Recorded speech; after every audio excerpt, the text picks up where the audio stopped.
Mau bikin bika Ambon yang praktis pakai teflon dan bersarang full? Yuk bikin. Siapkan wajan, masukkan 4 batang serai geprek ukuran ecil. Kalau yang besar bisa 2 batang. 1 sendok teh garam, 1 sendok teh kunyit bubuk dan daun jeruk 4-10 lembar. Dan santan kental instan 2 bungkus. Tapi kalau mau 1 bungkus juga bisa. Selanjutnya tuang 220 ml air putih. Lalu aduk pelan dan biarkan sampai matang mendidih. Kalau udah matang, matikan api. Dan biarkan sampai agak dingin. Bukan sampai dingin ya, tapi hangat aja karena mau dibikin buat ngembangin ragi. Selanjutnya masukkan 1 gram tapioka dan 20 gram terigu serbaguna, 1 sendok teh ragi instan, dan tuangkan santan kuning yang udah menghangat tadi. Masukkan juga 130 gram gula pasir dan 3 butir telur utuh. Lalu aduk semua bahan. Jadi saya bikin adonannya versi ekonomis ya, nggak perlu telur banyak-banyak dan nggak perlu pakai biang-biang.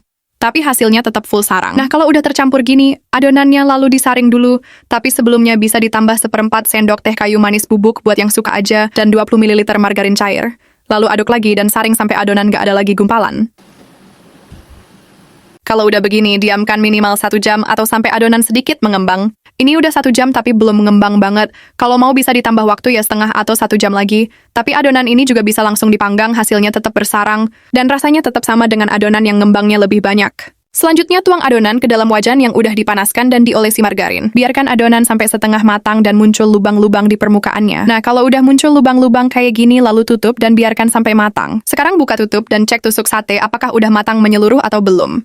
Kalau tusukan sate udah bersih, nggak ada adonan yang tertinggal itu pertanda matang. Angkat dan siap disajikan. Ini bika Ambonnya empuk kenyal ya. Dan yang pasti ini full sarang. Dari atasnya lubang-lubangnya sedikit, tapi pas udah dipotong ternyata sarangnya full, serat-seratnya lurus dan cukup rapi. Tuh lihat deh, kita bongkar ya sarangnya sebagus apa. Wah, selain empuk dan kenyal, sarangnya bener-bener full dari atas sampai bawah. Serat-seratnya juga lurus beraturan, dan ini bikanya nggak terlalu berminyak ya. Pokoknya recommended. Selamat mencoba.